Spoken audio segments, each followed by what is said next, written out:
God is good. கர்த்தர் நல்லவர், அவர் கிருபை என்றும் உள்ளது. ஆமென். நான் சொன்னது போல, ஆமா, சகல சத்தியத்திற்குள்ளேயும் நடத்துகிற தேவனுடைய ஆவியானவரே இந்த விருப்பத்தையும் வாஞ்சையும் கொடுத்திருக்கிறார். ஆமா, இல்லைன்னா நம்ம வழியிலே அநேகரை போல என்ன என்ன ஆயிருப்போம், ட்ராக்ல இருந்து இறங்கியிருப்போம். இல்லை, அப்போ தேவனுடைய ஆவியானவருக்கு நாம் நன்றி சொல்லி இன்றைய வகுப்புக்கு செல்லுவோம். சிஸ்டர் ஜெபம் பண்ணபடி நம்ம ஒரு புதிய டெக்ஸ்ட் புக்கை தேவன் நமக்கு தந்திருக்கிறார். இதுவரைக்கும் எத்தனை பாடங்கள் முடித்திருக்கிறோம்? 10 பாடங்கள் முடித்துட்டு தேவன் நமக்கு கிருபையாக தந்திருக்கிற புதிய பாடம் மனசாட்சி. மிக முக்கியமான ஒரு பாடம். யாராவது இந்த புக்கு முழுவதும் முடிச்சிருக்கீங்களா? ஓகே, பரவாயில்ல. ஆமாம், எனக்கும் அநேகரை போல ரீடிங் ஹேபிட் அதிகமாக கிடையாது. பாருங்களேன், சிலர்லாம் பார்த்தீங்கன்னா இந்த புக்கெல்லாம் ஒரு 2 ஹவர்ஸில் வாசித்துருவாங்க. நான் உட்கார்ந்து வாசித்தா கூட 2 டேஸில் வாசிக்க முடியாது. இல்லையா? ஆனாலும் தேவன் நமக்கு இதை சொல்லுங்க சிஸ்டர். விளங்குதான் வாசிக்க வேணும்.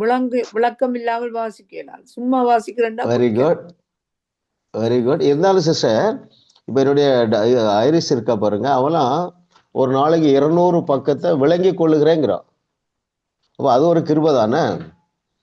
நானும் என்னுடைய சிஸ்டர் வினோதனையும் பார்த்தீங்கன்னா எங்களுக்கு ரீடிங்கே வராது. ஆனால் தேவனுடைய ஆவியானவர் நம்மை உற்சாகப்படுத்தி, இல்லையா, இப்போ கிட்டத்தட்ட ஒரு 20 புஸ்தகங்களை நம்ம திரும்ப திரும்ப மெடிடேட் பண்ணுறோம். ஓகே, ஸோ ஜாஷுவாவுக்காக நம்ம நன்றி சொல்லணும். அவன் நல்ல வெளிப்பாடுகள் நிறைந்த இந்த புஸ்தகத்தை தேவனுடைய ஆவியானவர் நமக்கு கற்றுத்தரவிருக்கிறார். இன்னைக்கு யாரு கொஸ்டின் ரீட் பண்ண போறாங்க? Sister Bhavani. Bhavani sister. Okay sister, நம்ம அன்னைக்கு நம்ம முதலாவது வகுப்புக்கு நம்ம சென்று விடுவோம். அந்த இன்னைக்கு முழுவதும் நம்ம எதை குறித்து தியானிக்க போகிறோம் என்றால் தோட்டம். சரிங்களா? ஏதேன் தோட்டத்தில் நடந்த சம்பவங்களை நாம் தியானிக்க போகிறோம். ஆமாம், ஜெபித்தபடி நாம் திரும்பவும் விழுந்து போவதற்கு முன்பதாக நம்முடைய முதல் பெற்றோர் வாழ்ந்த வாழ்க்கைக்கு நாம திரும்ப போகிறோம். அல்லேலூயா சொல்லுங்க.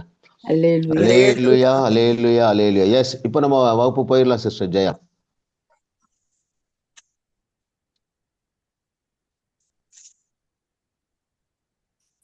முதல் பெற்றோரின் மனதிலே எதை போன்ற அமைப்பு வந்துவிட்டது, அதன் விளைவு என்ன?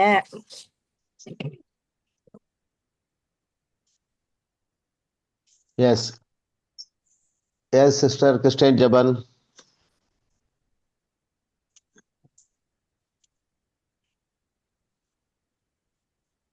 அது பேஜ் 3ல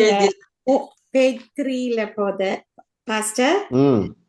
ஆதாமும் வாழும் விளக்கப்பட்ட கனியாகிய நன்மை தீமை அறியக்கூடிய மரத்தின் கனியை சாப்பிட்டதும் ஒழுங்கு நெறிகளை கையாளுகிற பணியை மனச்சாட்சி எடுத்துக்கொண்டது.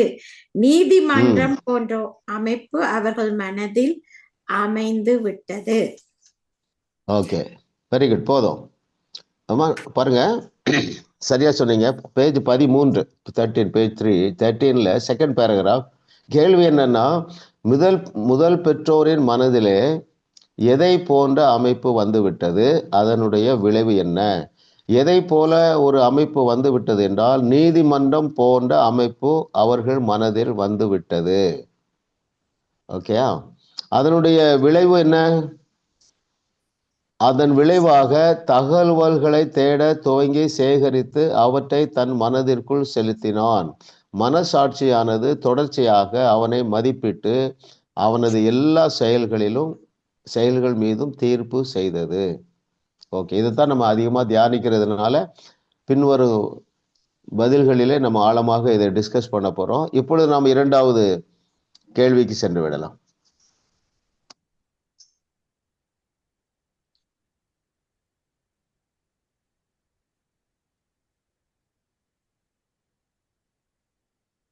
ஏதேனில் நம் முதல் பெற்றோர் தங்களுக்கு தேவையான யாவற்றையும் எதிலிருந்து பெற்றுக்கொண்டனர்? குட். Sister grace.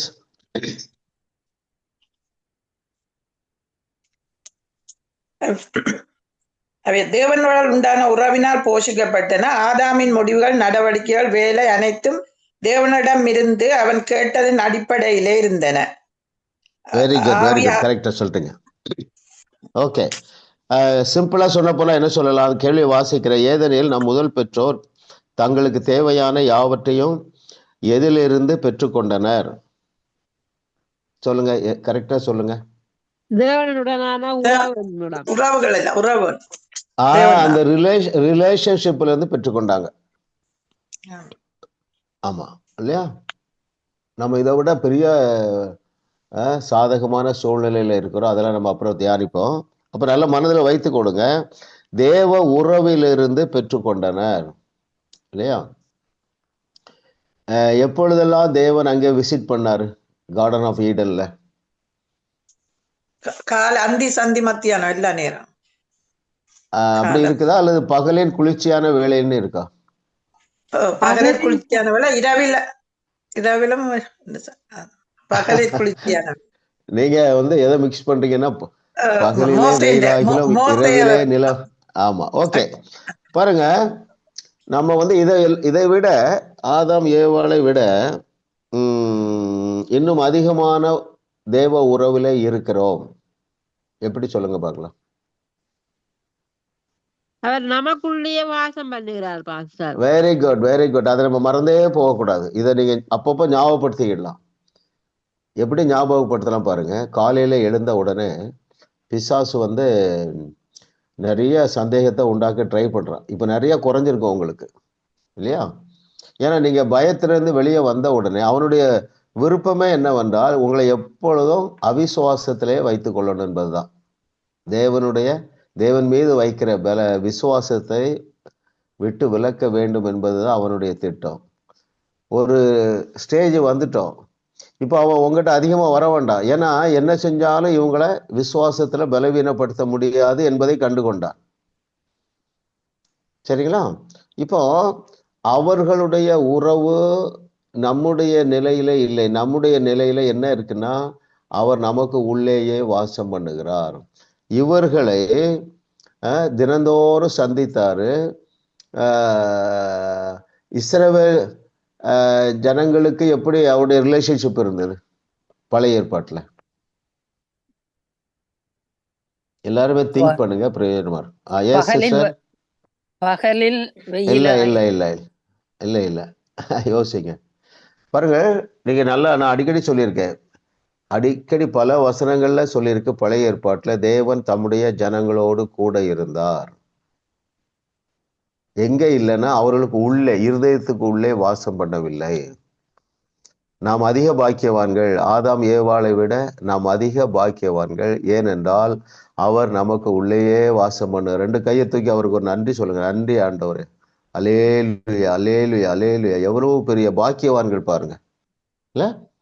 ஆமா, நாம் அதிக பாக்கியவான்கள். கர்த்தரை தெய்வமாக கொண்ட புதிய ஏற்பாட்டு தேவனுடைய பிள்ளைகள் அதிக பாக்கியவான்கள். ஏனென்றால் அவர்களை சிருஷ்டித்து அவர்களை ரட்சித்த தேவன் அவர்களுடைய இருதயத்திற்கு உள்ளேயே வாசம் பண்ணுகிறார். ஆமென். ஆமா ஆமா, கர்த்தர் நல்லவர் பாருங்க. அவர் கிருபை என்றும் உள்ளது. ஓகே, அதாவது தேவனுடைய உறவிலிருந்து தகவல்களை பெற்றுக்கொண்ட கடைசி நாள் வரைக்கும் ஆதாம் ஏவாளுடைய வாழ்க்கை சிறப்பாக இருந்தது. 3வது கேள்விக்கு போய்விடலாம்.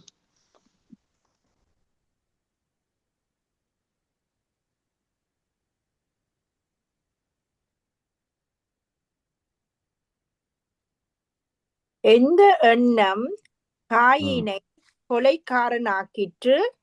எந்த எண்ணம் நம் உற்சாகத்தை கொலை செய்கிறது? Yes sister Maheswari.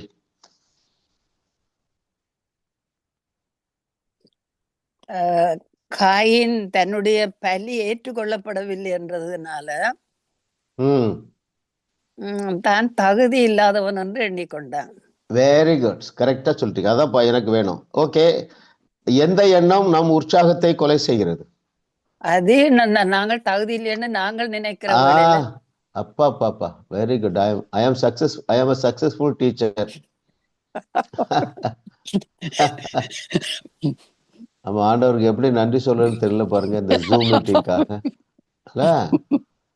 ஆமா, எவ்வளவு தூரத்துல இருந்து இருதயங்களை மாற்றுவது சாத்தியமாயிட்டு பாருங்க. டு த பாயிண்ட், நம்ம க்ளோஸா ஃபோக்கஸ்டா வர ஆரம்பிச்சிட்டோம். ஆமா ஆமா ஆமா, புதிய வருஷத்துல நெக்ஸ்ட் லெவல் எல்லாரும் போயிடுவோம் பாருங்களேன். இப்போதே வந்துட்டோம். ஸோ கிளியர் ஆயிட்டு பாருங்க. ஆனால் எத்தனை கிளாஸ் எடுக்க வேண்டியிருக்குல்ல? இப்போ நம்ம கிட்டத்தட்ட 110 கிளாஸ் எடுத்திருக்கோம். ஆமா, 10 பாடங்கள், ஆனால் 11 லெசன்ஸ் இல்லை. ஆமா, அதாவது kingdom principles of the kingdom நம்ம 20 கிளாஸ் நடத்தணும். நம்ம மைண்ட் எவ்வளவு நாள் தேவைப்பட்டிருக்கு பாருங்க. வெரி குட், கரெக்டா சொல்லிட்டீங்க. எந்த எண்ணம் காயினை கொலை செய்ய காரணமாயிட்டுன்னா பார்த்துருவோம். பேஜ் 15ல செகண்ட் பேராகிராஃப். காயின் கதை இதற்கு ஒரு நல்ல உதாரணம். அவன் ஒரு பலியை செலுத்தினான், அது ஏற்றுக்கொள்ளப்படவில்லை.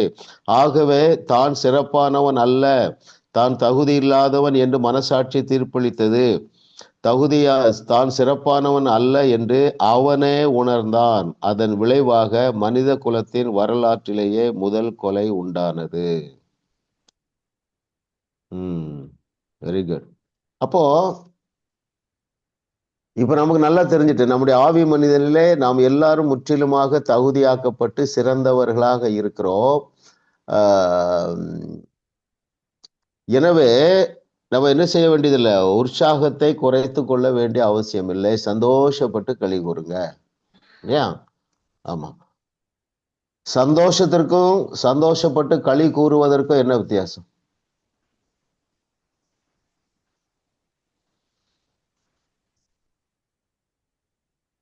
இப்படி சொல்லலாமா? சந்தோஷம் என்பது இருதயத்துல இருக்குது, ஒரு சந்தோஷமா இருக்கு, ஒரு விடுதலையா இருக்கு. அதை எக்ஸ்பிரஸ் பண்றது களி கூறுவது இல்லையா?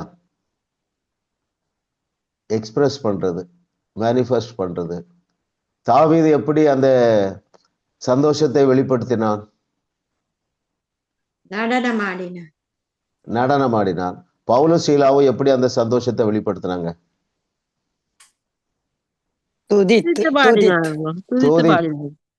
பாடினாங்க. ஆமா ஆமா ஆமா ஆமா ஆமா. நம்ம புதிய வருஷத்துக்குள்ள நீங்க என்ன செய்யணும்? நடனம் ஆடணும். அப்புறம் நல்ல துதியெல்லாம் கூட்டிடணும். இன்னொன்னு சேர்த்து கொள்ள வேண்டும், காலையில எழுந்த உடனே நன்றி சொல்ல மறந்துடாதீங்க. அதுல நிறைய பவர் இருக்கு. என்ன பவர் இருக்குன்னு பாருங்களேன். நீங்க ஒரு காரியத்திற்காக இப்ப நம்ம சொல்றோம், என்ன சொல்றோம்? இப்படிப்பட்ட ஒரு மீட்டிங், ஜூம் மீட்டிங் நமக்கு கிடைத்ததுனால நம்ம எல்லாரும் வெளிச்சத்துல வந்திருக்கோம். இதுக்கு நம்ம நன்றி சொல்லும் பொழுது நம்முடைய அந்த திங்கிங் ஒரு ஃபியூ செகண்ட்ஸ் மாறுது பாருங்க. அப்போ நம்முடைய மாற்றங்கள் பெரிதா இருக்கும் என்று சொல்லுகிறார்கள். திரும்ப நான் சொல்றேன், நீங்க ஒரு காரியத்துக்கு நன்றி சொல்றீங்க, காலையில எழுந்த உடனே உணர்வோடு, சென்ஸோடு, ஆண்டவரே இரவு நல்ல தூக்கம் தந்தீங்க, உங்களுக்கு நன்றின்னு சொல்லும் பொழுது ஆண்டவரும் அதுல பிரியப்படுகிறார். உங்க மனநிலையிலையும் நீங்கள் ஒரு பலனை பெற்றுக் கொள்ளுகிறீர்கள். சரிங்களா? துதித்தல், அப்புறம் நன்றி சொல்லுதல். நன்றி சொல்லாமல் இருக்கவே முடியாது. இன்னொன்னு பாருங்க, முன்னால தேவனுக்கு ஸ்தோத்திரம் செலுத்தணும், நன்றி செலுத்தணும்னா என்ன செய்யணும்? பழைய ஏற்பாட்டுல ஒரு மிருகத்தை பலியிடணும். இப்ப நம்மளால அதை இமேஜின் பண்ணவே முடியல.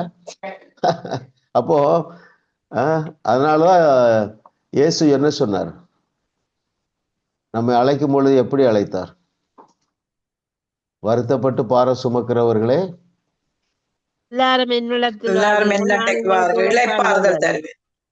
அப்புறம் அடுத்த வசனம் ரொம்ப முக்கியம். அப்புறம் இளைப்பாறுதல் தருவேன், என்னுடைய சுமை லகுவானதும் மெதுவானதும். தேவனுடைய வழிகளை மெதுவாக்கி விட்டார். யோசித்து பார்க்கிறீங்களா? வருஷத்துக்கு ஒரு மிருகத்தை பலியிடனாலும் அது எவ்வளவு காஸ்ட்லி, எவ்வளவு கஷ்டம் இல்ல? இப்ப இருக்கிற ஜனத்தொகையில எவ்வளவு பெரிய கியூல நிக்கணும்.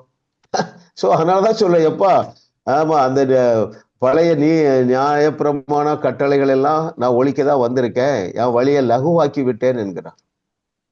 அல்லேலூயா. கர்த்தர் நல்லவர். எஸ் சிஸ்டர், அடுத்த கொஸ்டின் போவோம்.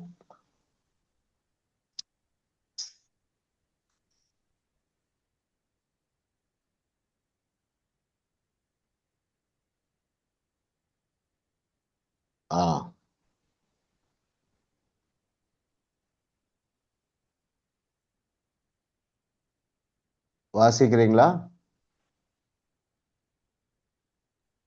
நம்முடைய குற்ற உணர்வுக்கு காரணமாயுள்ள ஆணி வேர் எது?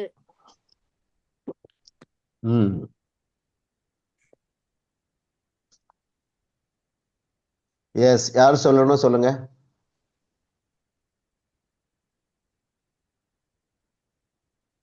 நான் சொல்றேன் ஜெயா பாஸ்டர். சிஸ்டர் நான் சொல்லுங்க. லிதியா சொல்றேன் பாஸ்டர். பிரச்சனை இல்ல சிஸ்டர், இருங்க சிஸ்டர், வரிசையா வரட்டும். S, Jaya sister. எஸ், பிரச்சனையின் வேற கவனிக்காம செயலை கவனிப்பது. Very good. ஓகே, கேள்வி என்னன்னா, நம்முடைய குற்ற உணர்வுக்கு காரணமாயுள்ள ஆணிவேர் எது? மனசாட்சி. ஓகே, மனசாட்சி என்ன தப்பான தகவல் கொடுக்கு? அது மனசாட்சி எங்களுக்குள்ள பேசுது. அதான் என்ன பேசுது? குற்ற உணர்வுக்கு காரணமா இருக்கிறது மனசாட்சி. ஓகே, அது என்ன சொல்லுகிறது? எங்களுடைய மனசாட்சி பேசும்போது தன்மை ஒருமையிலே நமக்கு கேட்கிறது. அது நாம் சொன்னதை போலவே நம்மை நினைக்க செய்கிறது. Very good. பாருங்க, நல்லா கவனிங்க. இது ரொம்ப ஒருவேளை இப்படி யோசிச்சிங்களேன். இப்படி நாங்கள் முதலாவது இதை ஆரம்பிச்சிருவோம்.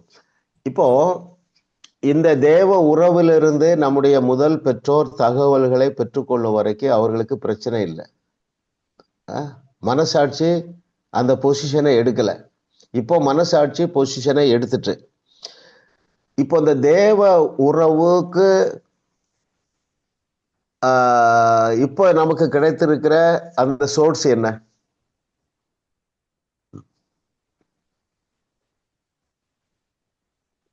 நான் சொல்லவா பாஸ்டர்? உறவு அறிவின் மூலமானது. சோர்ஸ் அவனை தவறுகளை சார்ந்தவனாக, தவறுகளால் கட்டுப்படுத்தப்பட்டவனாக, வரையறைக்கு உட்பட்டவனாக இருக்க செய்யும். வரையறைக்கு உட்படுத்தலின் வல்லமை அவனுடைய வாழ்வின் எல்லா சூழ்நிலையிலும் செயல்பட துவங்கி அவனுடைய வாழ்நாள் காலத்திலும் இருங்க சிஸ்டர், பாருங்க.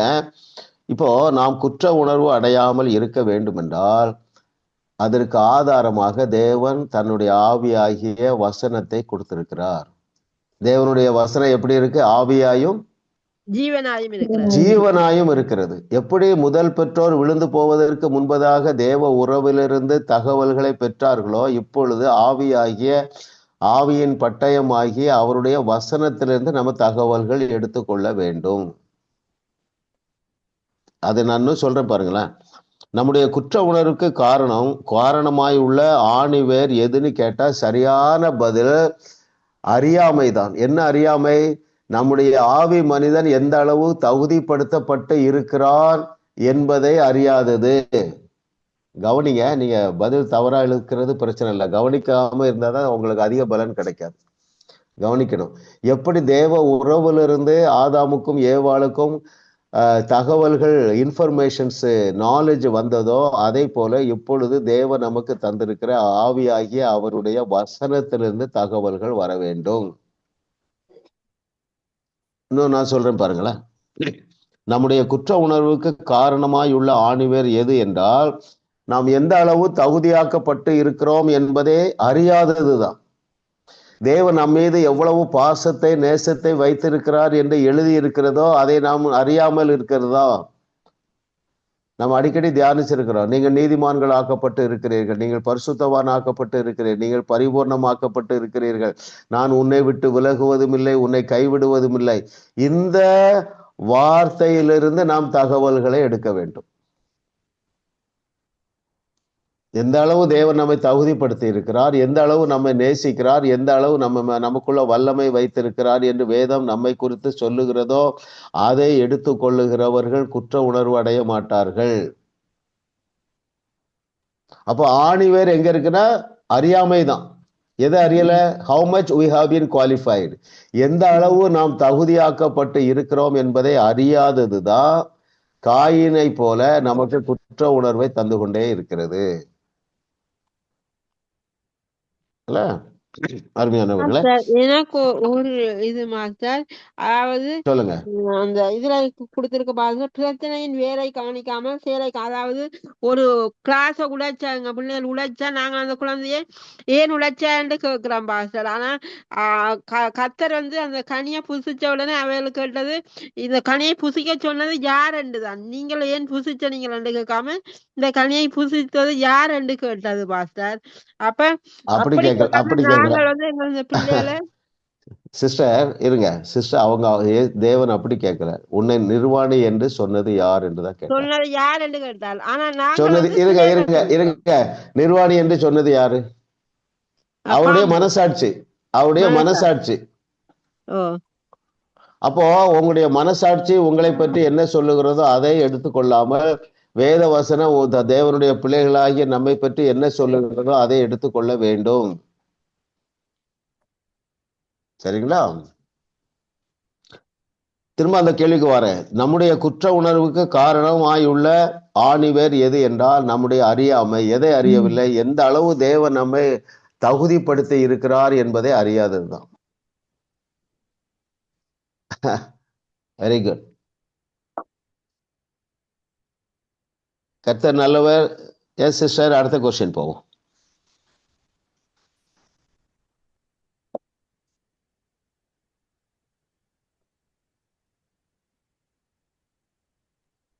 எதனால் அல்ல மனிதன் எதினால் நடத்தப்பட வேண்டும்? பவானி சொல்லுங்க. பவானி சிஸ்டர். மனம் ஆவியுடன் இணைந்து செயல்பட்டு ஆவிக்கு கட்டுப்பட்டு அவன் நடத்தப்பட வேண்டும். ஆவி என்றால் என்ன?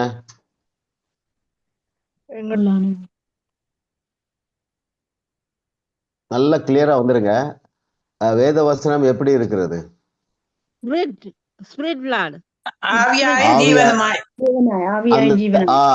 ஆமா ஆமா, பாருங்க. இப்போ தேவனோ யெகோவா தேவனோ இயேசு கிறிஸ்துவோ நம்மகிட்ட ரிலேஷன்ஷிப்ல எப்படி வைக்கிறார் என்றால் அவருடைய வார்த்தையின் மூலமா தான் வைக்கிறார். ஆவியாகிய அவருடைய வார்த்தை. சரிங்களா?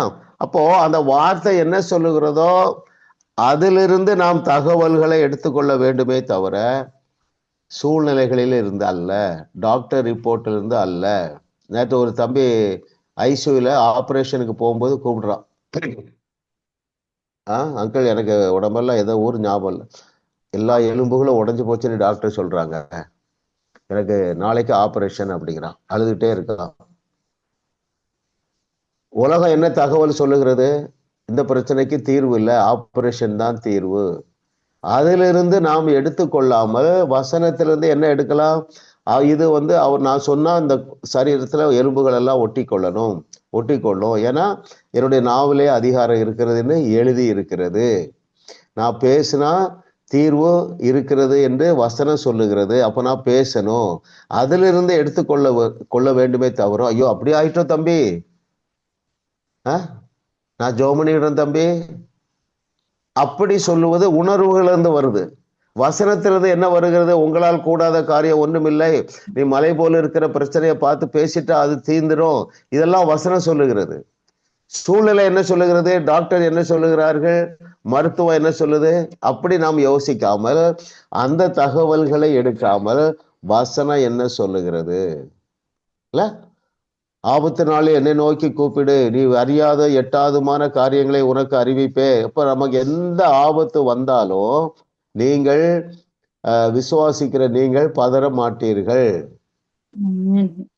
ஆமா, நிறைய பேர் பாஸ் மார்க்குக்கு வந்துட்டீங்க, 40 வாங்கிட்டீங்க, I have no doubt at all.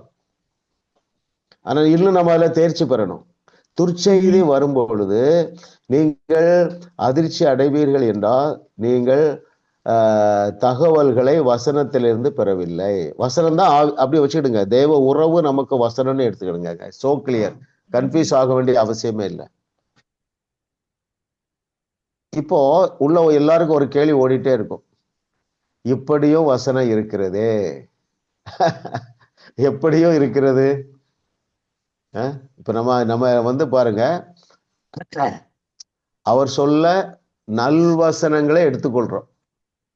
அதை நீங்க சென்சிட்டிவா இருங்க. அப்பதான் நீங்க இதற்கு மாறான வசனங்களை தியானிக்க மாட்டீங்க, அதை நினைச்சு பயப்பட மாட்டீங்க. யோசுவா தன்னுடைய தேவனோடு சஞ்சரித்த அரை நூற்றாண்டு பயணம் முடிகிற நாள்ல அவர் என்ன சொல்லி போனா, அவர் சொன்ன நல்வார்த்தைகளில் எல்லாம் ஒரு வார்த்தையும் தவறி போகவில்லை. ஆமென். Very good. பாருங்க, யோசித்து பாருங்க. அவர் நல்ல வார்த்தை சொல்லிட்டார். எப்பா, you are fully qualified, you are sanctified, you have been perfectly perfected, you are my righteousness. என்ன வார்த்தை சொல்லியிருக்காருங்க, அதை பிடிச்சிக்கிடுங்க. இல்ல இன்னும் என்னெல்லாம் நல்ல வார்த்தை ஒன்று ரெண்டு யோசித்து சொல்லுங்க. வல்ல வார்த்தை கேட்கவில்லை, நல்ல வார்த்தை. நாங்கள் நீதிமான்களாக்கப்பட்டிருக்கிறோம். ஓகே, இயேசு சொன்னதை சொல்லுங்களேன். இயேசு சொன்னதை சொல்லுங்களேன். நாங்கள் தேவர்களாக இருக்கிறோம். ஓகே, அந்த வல்லமையான வார்த்தை இல்லாம இன்னும் நல்ல வார்த்தை எல்லாம் சொல்லியிருக்காரு. கைவிடுவதும் இல்லை. Very good. வேற நான் செய்த காரியங்களை விட அது வல்ல வார்த்தை, அது வல்ல வார்த்தை. நான் நல்ல வார்த்தை கேட்கிறேன். உலகத்துக்கு ஒளியாக இருக்கிறீர்கள். பாருங்களேன், யாருடைய சமாதானத்தை வச்சுட்டு போயிருக்கிறாரு? இயேசு கிறிஸ்து என்ஜாய் பண்ண அவருடைய சமாதானத்தை வைத்திருக்க, அது நல்ல வார்த்தை. வேற இதே மாதிரி இன்னொன்னு என்ன சொல்லி இருக்கிறாரு? பிதாவுடைய மகிமையை நான் உங்களுக்கு தருகிறேன். ஓகே, இன்னொன்னு பாருங்களேன், கேளுங்கள் அப்பொழுது எது நிறைவா இருக்கும்? சந்தோஷம் நிறைவா இருக்கும்படி. சந்தோஷம். எவ்வளவு நல்ல வார்த்தை எல்லாம் சொல்லியிருக்காரு பாருங்க. அந்த சந்தோஷம் எப்படி சந்தோஷம் எழுதியிருக்காரு சொல்லியிருக்காரு தெரியுமா? இயேசு கிறிஸ்து சொன்னது. அது நிலையானது, நிறைவானது. சொல்லுங்க, நிலையானதுன்னா நித்தியமானது, அப்புறம் நிறைவானது. பழைய ஏற்பாட்டுல இதை என்ஜாய் பண்ணியிருக்காங்க பாருங்க. சிங்க கபிக்குள்ள போனாலும் சரி, சிறைச்சாலைக்குள்ள போனாலும் சரி, நெருப்புகிற போனாலும் சரி, அந்த பீஸ் அதை என்ஜாய் பண்ணியிருக்காங்களே. நாம எல்லாரும் அந்த பயணத்துல முன்னேறி கொண்டே இருக்கிறோம். எத்தனை பேர் அதை ஃபீல் பண்றீங்க? கரெக்டா இல்லையா? நாம அதை இன்னும் நம்ம எப்படி இருக்கோம்னா சென்சிட்டிவா என்ஜாய் பண்ணும். சில நேரங்கள்ல நீங்க வேதம் வாசிக்கும் போதோ அல்லது என்னுடைய செய்தியை கேட்கும் போதோ அல்லது இந்த புக்கை படிக்கும் போதோ உங்களுக்குள்ள ஒரு ஜாய் வருது பாருங்க. அப்பவுமே நம்ம என்ன செய்யணும்? ஆண்டவரே உமக்கு நன்றி அப்பா, நீதான் அந்த சந்தோஷத்தை தருகிறீர், நீதான் இந்த சமாதானத்தை தருகிறீர்ல. முன்னால அநேகருக்கு காலையில எழுந்த உடனே என்ன இருந்திருக்குன்னா பாரம் இருந்திருக்கும். என்ன பாரம்? இந்த நாளை நம்ம எப்படி ஃபேஸ் பண்ண போறோம், என் கணவர் இதை எப்படி ஹேண்டில் பண்ண போறாரு, கோபப்பட்டுருவாரோ, இந்த பிரச்சனை எப்படி தீரும், இப்படி என்ற பாரத்தை நீங்கள் அதிகமாக சுமந்திருப்பீர்கள் இல்லையா? இன்னும் என்னெல்லாம் இருக்கு, எனக்கு இந்த வியாதி இருக்க, இது எப்படி போய் முடியுமோ? இப்ப பாருங்க, உங்கள் அவிசுவாசத்தை விட எது பெரிதாயிற்று? விசுவாசம் பெரிதாயிற்று. ஆகையினால அந்த பாரம் நிறைய குறைந்து இருக்கிறது. இதற்கு நீங்கள் எழுந்த உடனே நன்றி சொல்லுங்க. காலையில எழுந்த உடனே அப்பா ஆண்டவரே நல்ல தூக்கம் தந்தீங்க, நன்றி ஆண்டவரே. படுத்து தூங்குவதற்கு நல்ல வீடு இருக்கு, நல்ல ஒரு கட்டில் கொடுத்துருக்கீங்க, பில்லோ கொடுத்துருக்கீங்க, என்னுடைய லங்ஸ் விடியறதுக்குள்ளாக இத்தனாயிரம் முறை பிரீத் இன் பிரீத் அவுட் பண்ணிருக்கு, என்னுடைய ஹார்ட் வேலை செய்திருக்கு, நன்றி நன்றி நன்றி நன்றின்னு நன்றி சொல்லணும் இல்ல? ஆமே, வெரி குட். அப்போ இப்படி சிம்பிளா புரிஞ்சுக்கிடுங்க. எதினால் அல்ல, மனிதன் எதினால் நடத்தப்படக்கூடாது என்றால் நம்மை சுற்றி உள்ள சூழ்நிலைகளின் அடிப்படையிலேயோ தகவல்களின் அடிப்படையிலேயோ மருத்துவ ரிப்போர்ட்டுடைய அடிப்படையிலோ அல்ல. எதினால் நடத்தப்பட வேண்டும் என்றால் வசன சிந்தையினால் நிரப்பப்பட, அதெல்லாம் நடத்தப்பட வேண்டும். நம்முடைய வேர்ல்ட் ஷேக்கர்ஸ் பைபிள் கல்லூரியில படிச்சிருக்க நீங்க ஒரு 5 வசனம் சொல்றேன். நமக்கு தெரிஞ்ச வசனம் தான். நான் இப்ப சொன்ன பாருங்க, நீதிமானாக்கப்பட்டிருக்கிறோம். நம்முடைய ஆவி மனிதனில் ஆவியான தேவன் என்னுடைய ஆவியை தான் பார்த்து சந்தோஷமா இருக்கிறார். இதனால நீங்க கிராட்டிடியூடு, நீங்க நன்றி சொல்லும் பொழுது என்ன நடக்கும்னா, அந்த உள்ள இருக்கிற நீதி, உள்ள இருக்கிற பரிசுத்தம், உள்ள இருக்கிற பரிபூரணம் எல்லாம் உங்களுக்கு உங்களுடைய ஆத்மா மூலமாக சரீரத்திலே வெளிப்படும். அது நடந்து கொண்டு இருக்கிறது. ஆமென். கர்த்தர் நல்லவர். அதே போல இதை சேர்த்துக்கொள்ளணும். இந்த 3 வசனம் அடிக்கடி தியானிக்கிறோம். நீதிமான் ஆக்கப்பட்டிருக்கிறோம், பரிசுத்தவான் ஆக்கப்பட்டிருக்கிறோம், பரிபூர்ணம் ஆக்கப்பட்டிருக்கிறோம், இயேசு கிறிஸ்து அனுபவிக்கிற சந்தோஷத்தை பெற்றிருக்கிறோம், இயேசு கிறிஸ்து அனுபவிக்கிற சமாதானத்தை பெற்றிருக்கிறோம். இது அவருடைய உறவிலிருந்து வருகிற தகவல்கள் அல்லது அவருடைய வேதத்திலிருந்து வருகிற தகவல்கள். இதற்கு நாம் முக்கியத்துவம் கொடுக்கும்படியாக தேவனுடைய ஆவியானவர் நம்மோடு இந்த வகுப்பின் முதல் நாளிலே பேசிக் கொண்டிருக்கிறார். இதை விட்டுவிட்டு நாம் இன்னும் பாரத்தை சுமந்து கவலையோடும் சூழ்நிலையை எண்ணி எண்ணி பயந்து கொண்டு இருப்போம் என்றால் நம்முடைய முதல் பெற்றோருக்கும் நமக்கும் எந்தவித வித்தியாசமும் இல்லை. கரெக்டா இல்லையா? இல்ல? ஆமா ஆமா ஆமா. வாழ்க்கையில நமக்கு சவால்கள் இருந்து கொண்டே இருக்கலாம். ஆனால் நாம் சோர்வுக்கு இடம் கொடுக்க வேண்டிய அவசியம் இல்லை. யாராலே சோர்வுக்கு இடம் கொடுக்க முடியாது? இந்த 5 காரியங்களை ஞாபகம் வச்சுக்கிடும். அவருடைய சமாதானம், அவருடைய சந்தோஷம், அவருடைய நீதி, அவருடைய பரிபூர்ணம், அவருடைய பரிசுத்தம். அல்லேலூயா! எவ்வளவு பெரிய ஆவியின் பட்டயம் நமக்கு இருக்கு பாருங்க. கர்த்தர் நல்லவர், அவர் கிருபை என்றும் உள்ளது. எஸ் சிஸ்டர், அடுத்த கொஸ்டின் போயிடும்.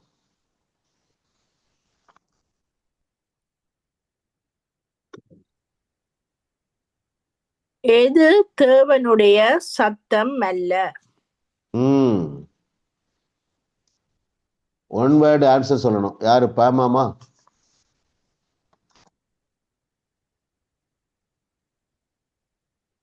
S sister. எஸ்.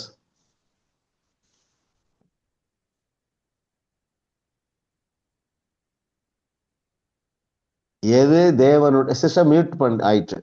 எது தேவனுடைய சத்தம் அல்ல? நான் சித்த மண்டல இருக்கிறேன். மனிதன் தேவனை விட்டு விலகி வாழ்வது தேவனுடைய சித்தம் அல்ல. அல்ல, சத்தம் தானே இருக்குது. மனசாட்சி. அது யாரு சொன்னது? யாரு? ஸ்ரீதேவி. உங்க முகத்தை ஒரு நாள் காட்டுங்க, எனக்கு உங்க முகம் தெரியல. ஓகே. ஆமா, வெரி குட். பாருங்க, இதுல கூட ஒரு காரியம் இருக்கு. இப்போ நமக்கு, அதாவது சரியான தகவல்களை கொடுத்தால் அது சரியான மனசாட்சி, தவறான தகவல்களை கொடுத்தால் அது சரியான மனசாட்சி அல்ல. ஓகே, எது தேவனுடைய சத்தம் அல்ல? ஓகே, இப்படி எடுத்துக்கிடுவோம். எது தேவனுடைய சத்தம் அல்லவென்றால் மனசாட்சியிலிருந்து வர்றது தேவனுடைய சத்தம் அல்ல. எதிலிருந்து வருகிறது தேவனுடைய சத்தம்? ஆவியிலிருந்து வருது. ஆவி என்றால் என்ன? வசனம். இந்த 5 காரியங்களை நம்ம ஆழமா பதித்துக் கொள்ளுவோம். சரிங்களா? அவருடைய சந்தோஷம், அவருடைய சமாதானம். இதோட வேற என்ன சில வசனங்கள்லாம் கூட சேர்க்கலாம் பாருங்க. இன்னொன்னு சொல்றேன், எது? நாம் முற்றிலும் ஜெயம் கொண்டவர்களாக இருக்கிறோம். இல்ல, அவர் சொன்ன நல்வசனங்கள் எல்லாமே நன்மையாகத்தான் முடியும்.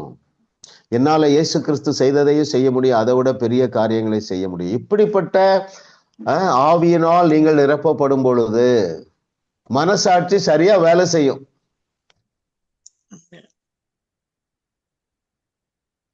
கரெக்டா? Very good. கர்த்தர் நல்லவர். ஏதாவது நீங்க சந்தேகம் இருந்தா கேட்கலாம், அல்லது வேற பெட்டர் பதில் இருக்கலாம். சரிங்களா? நான் சொல்றதுதான் ஃபைனல் கிடையாது, எல்லாரும் சேர்ந்து முடிவெடுப்பதுதான் பதில். அப்போ அதை நான் வாசிக்கிறேன் உங்களுக்கு. எது தேவனுடைய சத்தம் அல்ல என்று 15வது பக்கம் டாப்ல பாருங்களேன். அவனுடைய மனதில் மனசாட்சி கடவுளின் சத்தத்தை போல மாறிவிட்டது. அவனுடைய மனசாட்சியானது தான் தகுதியே இல்லாதவன் என்பதை போன்ற தீர்ப்புகளை வழங்குகிற நீதிபதியாக தொடர்ந்து செயல்பட துவங்குகிறது. அதன் விளைவாக வெறுப்பு, ஏமாற்றம், கோபம், விரக்தி மற்றும் இது போன்ற இன்னும் சிலவற்றை வெளிக்காட்டுகிறான். காயின் எதை வெளிக்காட்டி என்ன செய்தான்? நான் தகுதியானவன் அல்ல என்று, நான் நல்லவன் இல்ல, நான் குட் ஃபார் நத்திங் என்று அவன் மனசாட்சி சொன்னதிலிருந்து எடுத்துட்டான். ஆனா நம்ம தேவன் எப்படிப்பட்டவர் தெரியுமா அருமையானவர்களே? பழைய ஏற்பாட்டை சொல்லுவோம், புதிய ஏற்பாட்டுல எல்லாம் பாத்தீங்கன்னா so love, he is love, he loves us beyond our imagination. பழைய ஏற்பாட்டுல பாருங்க, ஏசாவை தேவன் என்ன செய்தாரா? வெறுத்தார். யாக்கோபை சிநேகித்தேன், ஏசாவை வெறுத்தேன் என்கிறாரு. ஆனா நீங்க வாசிக்கு பாருங்க, என்ன இருக்குன்னா அவர் வெறுத்த ஏசாவுக்கும் பூமி தாங்க முடியாத ஆசீர்வாதம் இருந்துதான். என்னன்னா யாக்கோவும் ஏசாவும் சேர்ந்து வாழ முடியாத அளவுக்கு பூமி தாங்க முடியாத ஆசீர்வாதங்கள் அவர்களுக்கு இருந்தது. ஏன் சொல்லுங்க, ஏன் ஏசாவுக்கு அவ்வளவு ஆசீர்வாதம்? ஆபிரகாமின் சந்ததி. ஆபிரகாமின் சந்ததி, வெரி குட். ஆபிரகாமோடு ஏற்படுத்தப்பட்ட உடன்படிக்கை. ஆனா நாம் ஆபிரகாமை விட, ஏசாவை விட, யாக்கோபை விட, ஈசாக்கை விட மேலான பொசிஷன்ல இருக்கிறோம். ஏன்? தேவர்களாக இருக்கிறோம். வெரி குட், தேவர்களாக இருக்கிறோம். இன்னும் யோசிங்க, அவருடைய பிள்ளைகளா இருக்கிறோம். பிள்ளைகளா இருக்கிறோம். பாருங்க, அவர்கள் எல்லாம் அவர்களுடைய ஜனங்களாகத்தான் இருந்தாங்க. தேவனுடைய, அதாவது அவருடைய குடும்பத்திலே அங்கத்தினர் ஆகவில்லை. காட்ஸ் ஃபேமிலியில அவர்களுக்கு வீட்டுக்குள்ள போக முடியாது. மிஞ்சி போனா எங்கதான் உட்காரணும்? ஹாலில் தான் உட்காரணும். கிச்சனுக்குள்ள போக முடியாது, பெட்ரூமுக்கு போக முடியாது. ஆனா நாம் அவருடைய பிள்ளைகளாக இருக்கிறோம். எனவே ஒரு வேலைக்காரன்னா என்ன செய்வான்னா, வீட்டுல இருந்து வாசல்ல இருந்து என்ன செய்வான்? பெர்மிஷன் கேட்டுதான் வரணும். நீங்க பெர்மிஷன் கேட்கவே வேண்டியது, நேர டோரை திறந்து கிச்சன்ல என்ன இருக்கு, ஃப்ரிட்ஜில் என்ன இருக்குன்னு எடுத்து சாப்பிடலாம். அந்த அளவுக்கு நமக்கு உரிமை கொடுத்திருக்கிறாரு அருமையானவர்களே. அதனாலதான் அந்த வார்த்தை அடிக்கடி வருது, கர்த்தரை தெய்வமாக கொண்ட நாம் பாக்கியவான்கள். ஆமா, ஆவியானவர் இன்னொரு ஐடியா கொடுக்காரு, எப்பா நீ இனிமே வேற மாதிரி சொல்லு, கர்த்தரை அப்பாவாக கொண்டவர்கள் பாக்கியவான்கள். லேலியா, கர்த்தர் நல்லவர். அடுத்த வசனம், அடுத்த கேள்வி போயிடலாம் சிஸ்டர்.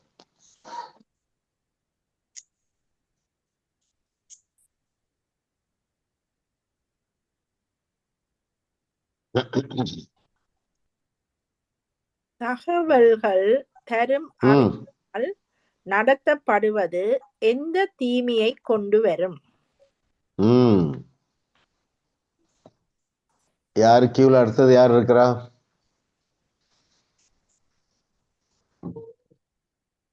லிதியா சிஸ்டர் சொல்லிட்டீங்களா? இல்ல பாஸ்டர், சொல்லுங்க. தகவல்கள் தரும் அறிவினால் நடத்தப்படுவது எந்த தீமையை கொண்டு வரும்? எஸ், தகவல்களால் அவன் கட்டுப்படுத்தப்பட்டவனாக, வரையறைக்குட்பட்டவனாக இருக்க செய்யும். Correct correct correct correct. பாருங்க, நான் அதை வாசிச்சுட்டு அப்புறம் நம்ம அதை விளக்கம் பார்ப்போம். ரொம்ப முக்கியமான ஒரு பாருங்க. ஓகே, 12வது பக்கத்துல செகண்ட் பேராகிராஃப்ல பாட்டம் மோஸ்ட்ல பாருங்களேன், அவனுடைய வாழ்நாள் காலத்திலும் வரையறையை அல்லது எல்லையை, அதாவது மரணத்தை கொண்டு வந்து விடும். எது? சூழ்நிலைகள், தகவல்கள் தருகிற அடிப்படையிலே வாழுவது. செகண்ட் பேராகிராஃப் ஃபுல்லாவே வாசிப்போம்.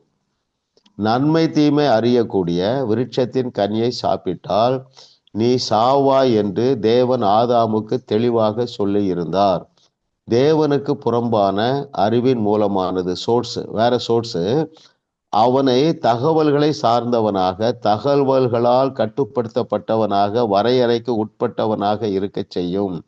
வரையறைக்கு உட்படுத்துதலின் வல்லமை அவனுடைய வாழ்வின் எல்லா சூழ்நிலைகளிலும் செயல்பட துவங்கி அவனுடைய வாழ்நாள் காலத்திலும் வரையறையை அல்லது எல்லையை, அதாவது மரணத்தை, லிமிட்டேஷனை கொண்டு வந்துடும். அதுதான் இன்னைக்கு நடந்துட்டு இருக்கு. நான் சில வார்த்தைகளை நம்ம அடிக்கடி பேசுறோம், நாம் தேவர்களா இருக்கிறோம், அவர் செய்ததை விட பெரிய கிரியைகளை செய்கிறோம். ஏன் தெரியுமா? இது நமக்கு ஒரு வெளிப்பாடா வந்துட்டு. என்ன வெளிப்பாடு? I am fully qualified as well as I am fully empowered. For what purpose? To demonstrate his word. அவருடைய வார்த்தையை உறுதி செய்ய என்னை தேவன் முற்றிலுமாக தகுதிப்படுத்தி விட்டார், முற்றிலும் வல்லமைப்படுத்தி விட்டார் என்பதை நாம் ஏற்றுக்கொள்ள அருமையானவர்களே, we are unlimited. நமக்கு லிமிட்டேஷனே கிடையாது. எதனால லிமிட்டேஷன் கிடையாது? ஏசப்பாவுடைய வார்த்தை தான். என்ன சொல்றாரு?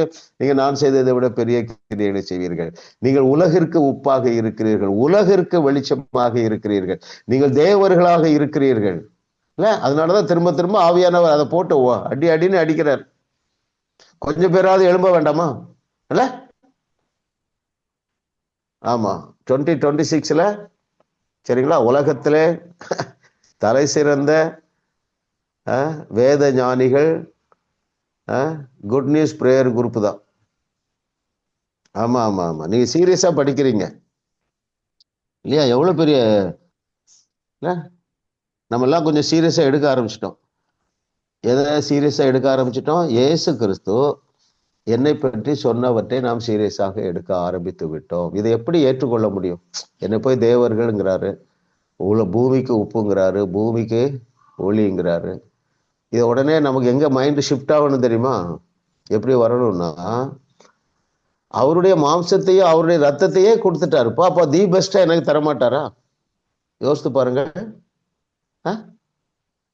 எவ்வளவு கரையா செலுத்தப்பட்டது. அவருடைய உயிர், அவருடைய ஜீவன், அவருடைய மாம்சம், அவருடைய ரத்தத்தையே கொடுத்துட்டார, அப்ப தி பெஸ்ட தராம எப்படி இருப்பாரு? தி பெஸ்ட் என்றால் என்ன?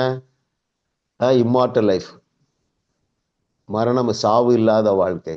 இரண்டாவது, அவர் செய்ததை விட பெரிய கிரியை. மூன்றாவது, உலகிற்கு உப்பு. நான்காவது, உலகத்திற்கு ஒளி. இல்லை, இதெல்லாம் எவ்வளவு பெரிய வார்த்தை. சொன்னவர் யாரு? யோசிக்க வேண்டாமா அருமையானவர்களே? தெரியல, கர்த்தர் முதல் பாடத்துல நிறைய காரியங்களை பேசுகிறார். அடுத்த கொஸ்டின் போவோம் சிஸ்டர்.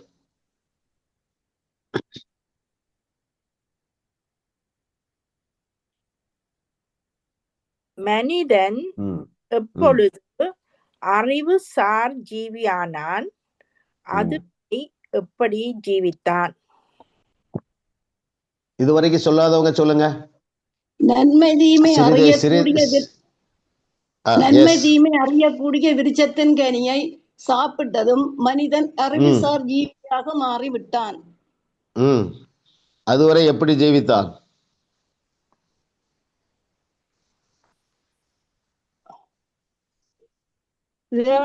உறவுல இருந்து. ஓகே, இப்ப நம்ம எப்படி ஜீவிக்க வேண்டும்? உறவுகளோட. ஓகே, அந்த உறவு பாருங்க, இப்படி நீங்க எடுத்துக்கொள்ளுங்க.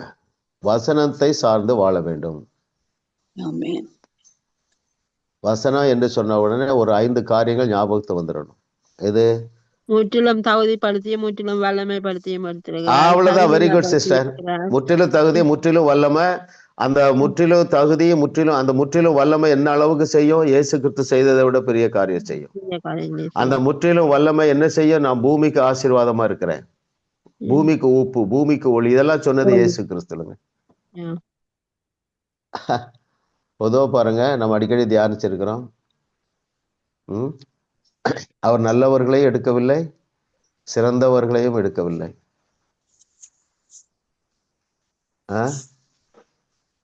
இன்னும் சொல்ல போனா பெரிய காரியங்கள் சாதிக்க வயசானவர்களை தான் எடுத்திருக்காரு. ஆமா, பெண்களை எடுத்திருக்கிறாரு. நம்முடைய தலைமுறையிலே தேவனால் வல்லமையாய் பயன்படுத்தப்பட்ட ஒரு பெண் யாரு? கேத்தரின் குல்மேன்.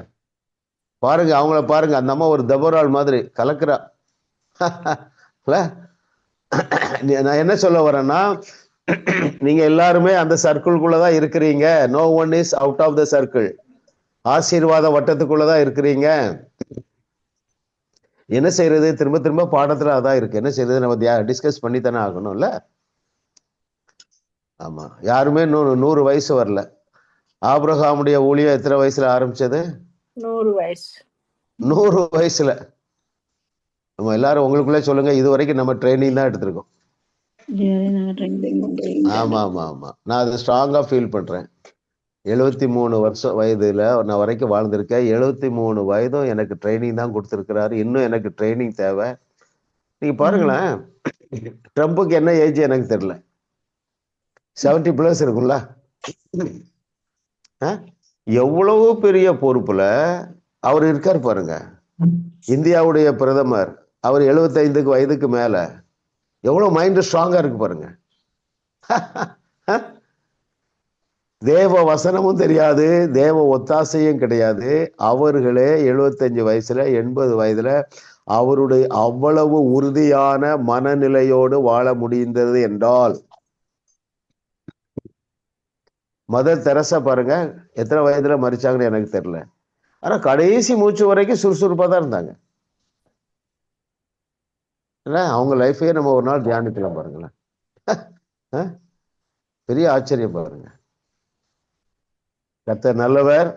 அருமையானவர்களே, ஆமா, நம்ம எல்லாருக்கும் தேவன் சுத்த மனசாட்சி தந்திருக்கிறார். அதற்காக நம்ம தேவனுக்கு ரொம்ப நன்றி சொல்லணும் பாருங்களேன்.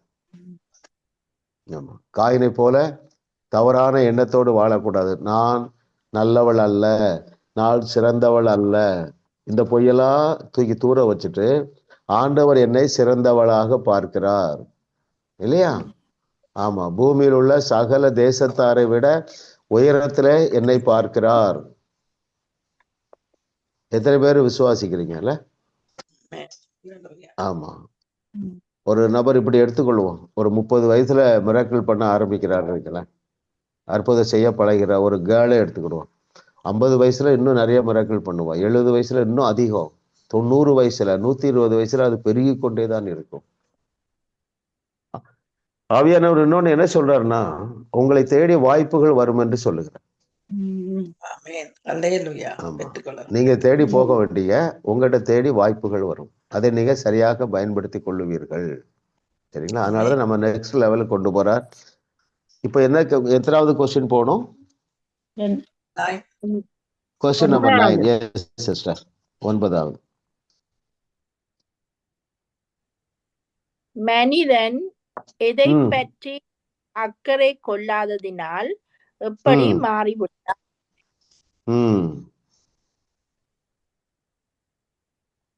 இதுவரைக்கும் சொல்லாதவங்க. மனிதன் தேவனுடன் தொடர்பு கொள்வதை நிறுத்திவிட்டான். ஆவி செத்து போனதாக, செயலற்றதாக, தேவனை ஒருபோதும் சரியானபடி காட்ட இயலாதாக மாறிவிட்டது.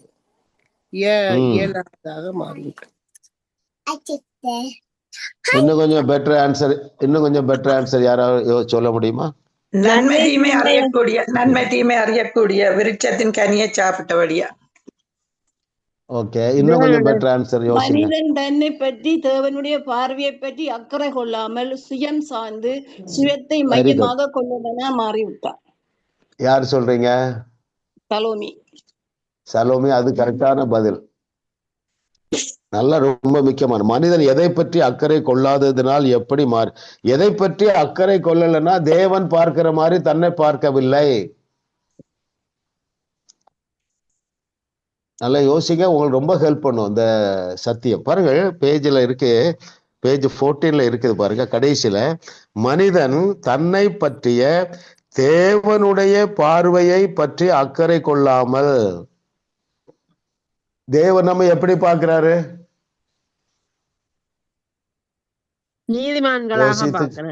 நீதிமான்களாக பார்க்கிறாரு, பரிசுத்தவானாக, பரிசுத்தவாட்டியாக, பரிபூர்ணமாக்கப்பட்டவளாக, அவருடைய சமாதானத்தை நாம் பெற்றுக்கொண்டவர்களாக, அவருடைய சந்தோஷத்தை நாம் பெற்றுக்கொண்டவர்களாக, நித்திய ஜீவனை பெற்றுக்கொண்டவர்களாக, இம்மார்டல் லைஃப் பெற்றுக்கொண்டவர்களாக பார்க்கிறார்.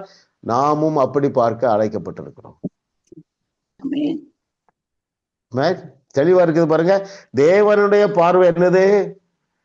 முற்றிலுமாக நம்ம தகுதியாக்கப்பட்டிருக்கிறோம், முற்றிலுமாக வல்லமைப்படுத்தப்பட்டிருக்கிறோம். எந்த அளவுக்கு வல்லமைப்படுத்தப்பட்டிருக்கிறோம்? அவர் தண்ணீர்ல நடந்தார்னா நம்மளால தண்ணீர்ல ஓடி விளையாட முடியும். அவர் கல்லறையை காலி செய்தால் நம்மளால என்ன செய்ய முடியும்? தோட்டத்தையே காலி செய்ய முடியும் பாருங்க. அப்ப அவர் இன்னைக்கு ஒரு முடிவு எடுப்போம், தேவன் என்ன எப்படி பார்க்கிறாரு அப்படிதான் நான் என்ன பார்ப்பேன். குறைவுகள் இருக்கிறதா? மாம்சத்துல குறைவு இருக்கு, ஆனா ஆவியில குறைவு இல்லை. ஆமென். ஆமா ஆமா, எல்லாரும் நிறைய பேர் அப்படிதான் நினைச்சாங்க. ஆபிரகாம் அவ்வளவுதான் முடிஞ்சு போச்சுன்னு நினைச்சான், மோசே அவ்வளவுதான் முடிஞ்சு போச்சுன்னு நினைச்சாங்கல்ல. ஈவன் பேதுரு கூட என்ன நினைச்சா, நம்ம தலையெழுத்து என்னாலுமே மீன் பிடிச்சிட்டே வாழ்ந்துட வேண்டியதான்ட்டு. ஆண்டவர் ஒரு பெரிய ஷிஃப்டை கொடுத்தது போல உங்கள் வாழ்க்கையில பெரிய ஷிஃப்டை கொடுப்பாரு. அதுல ஒரு ஷிஃப்ட் என்னன்னா, உங்களை தேடி தேவையுள்ளவர்கள் வருவார்கள், நீங்கள் அவருடைய பிரச்சனையை சர்வசாதாரணமாக தீர்த்து வைப்பீர்கள். ஏனென்றால் மனசாட்சி சொல்லுகிற தகவல்களில் இருந்து அல்ல, வார்த்தை சொல்லுகிற தகவல்கள். அப்போ உங்களுக்குள்ளே மெதுவா சொல்லுங்க, தேவன் என்னை பார்க்கிறது போல நான் என்னை பார்ப்பேன். ஆமா ஆமா, என்னை சிருஷ்டித்தவர் என்னை தேவனாக பார்க்கிறார், நானும் என்னை அப்படி பார்ப்பேன். ஆமா ஆமா, நம்ம ஒண்ணும் விழுந்து போயிட மாட்டோம், பெருமெல்லாம் நமக்கு வராது. சரிங்களா? அஸ்திபாரத்தை நம்ம ஸ்ட்ராங்கா போட்டுட்டே வர்றோம் சிஸ்டர். ஆமா, இன்னும் நமக்கு 49 வகுப்புகள் இருக்கின்றன. அதுக்கு பிறகு என்ன நடத்துறாரோ நமக்கு தெரியல. ஓகே, அப்ப நீங்க நல்லா ஞாபகம் வச்சுடுங்க, தேவன் என்னை பார்க்கிறது போல நான் என்னை பார்ப்பேன். அவ்வளவுதான். எவ்வளவு பெரிய வார்த்தைலாம் சொல்லியிருக்கிறார். தேவன் என்னை எப்படி பார்க்கிறாரு? மற்றவருடைய பாவங்களை மன்னிக்கத்தக்க சக்திமானாக என்னை பார்க்கிறார். என்னுடைய நாவிலே இமயமலையை பெயர்த்து தள்ளக்கூடிய சக்தி இருக்கிறதாக அவர் என்னை பார்க்கிறார். கல்லறை தோட்டத்தையே காலி செய்யக்கூடிய ஆற்றல் மிக்கவளாக தேவன் என்னை பார்க்கிறார். எப்படிங்க சாதாரண வாழ்க்கை வாழ முடியும்? ஆமா,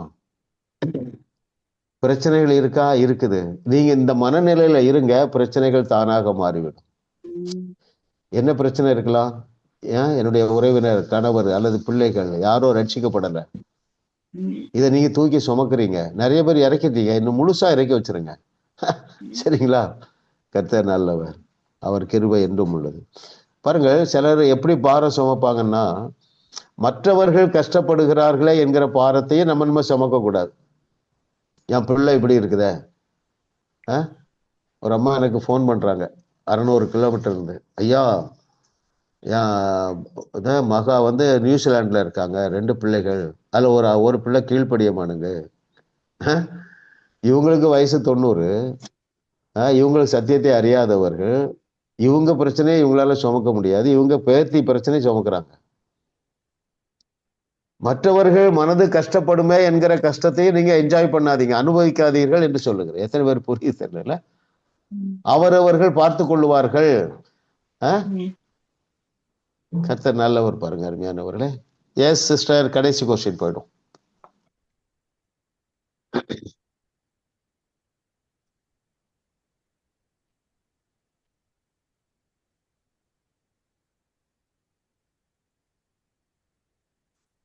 எஸ் சிஸ்டர், வாசிக்கலாம். மனிதன் எதற்கு அடிமையாகி விட்டான்? இதுவரைக்கும் சொல்லாதவங்க யாராவது சொல்ல முடியுமா? மனிதன் எதற்கு அடிமையாகி விட்டான்? மனிதன் எல்லைக்குட்பட்டு தனது சொந்த கருத்துக்கள் பயன்படுத்தி மனதிற்கே அடிமையாகி விட்டான். தந்த சொந்த கரெக்டா கண்டுபிடிச்சிட்டீங்க. அதை ஷார்ட்டா சொல்லுங்க. மனிதன் எதற்கு அடிமையாகி விட்டான்? ஓகே, மனதுக்கு. ஓகே, அல்லது சூழ்நிலைக்கு அடிமையாகி விட்டான். சூழ்நிலை என்ன சொல்லுதோ அதை நம்பிட்டான். ஒரு முடிவு பண்ணுங்க, சூழ்நிலை சொல்றதை நம்ப மாட்டேன், என் தேவன் என்னை பற்றி என்ன சொல்லுகிறாரோ அதைத்தான் நம்புவேன். சரிங்களா? இதுலதான் தேவன் நம்ம எக்யூப் பண்ணிட்டே இருக்கிறார். பாருங்க, வெரி குட். அப்படியே நம்ம உங்களை பிளஸ் பண்றேன். பெற்றுக்கொள்ளுங்கள். பிதாவே, நமக்கு நன்றி அப்பா. ஓ தேங்க்யூ மாஸ்டர். சூரிய பிரகாசம் நடுப்பகல் வரைக்கும் வெளிச்சத்தின் மேல் வெளிச்சம் கூடிக்கொண்டே இருக்கிறது போல, உண்மை அறிகிற அறிவிலே நாங்கள் வெளிச்சத்தின் மேல் வெளிச்சத்தை கண்டடையத்தக்கதாக தேவரீர் எங்களுக்கு பாராட்டுகிற இந்த கிருபைக்காக நன்றி அப்பா. இந்த நல்ல வகுப்புகளுக்காக நன்றி அப்பா. எங்களை சகல சத்தியத்திற்குள்ளேயும் நடத்துகிற தேவனுடைய ஆவியானவரே, உடைய பாதம் விழுந்து நாங்கள் பணிந்து கொள்ளுகிறோம். ஓ, இன்னும் எங்களுக்குள்ள நான் தகுதி அல்ல என்கிற சத்தம் கேட்டுக்கொண்டே இருக்குது ஆண்டவரே. அதை அப்புறப்படுத்த, ஓ உம்முடைய வார்த்தை என்ன சொல்லுகிறதோ அதை ஏற்றுக்கொண்டு இப்படிப்பட்ட குற்ற உணர்வுல இருந்து வெளியே வர இன்னும் எங்களை பலப்படுத்துவீராக, எங்களை ஸ்ட்ரென்தன் பண்ணுவீராக, உறுதியா இருக்க உம்முடைய வார்த்தை எங்களை பற்றி என்ன சொல்லுகிறதோ அதை உறுதியாக நம்பத்தக்கதாக தேவனுடைய ஆவியானவர் எங்களை பலப்படுத்துவீராக. பெரிய காரியங்களுக்காக எங்களை ஆயத்தப்படுத்தி கொண்டு இருக்கிறீர் ஆண்டவர். இந்த வருஷம் முழுவதும் கர்த்தாவே இந்த வகுப்புகளை நடத்துவதற்கு நீர் தேவரீர் எங்களுக்கு கிருபை பாராட்டினதற்காக நன்றி. உமக்கே மகிமை செலுத்துகிறோம் இயேசுவின் நாமத்தில் பிதாவே. ஆமென். ஆமென். ஆமென்.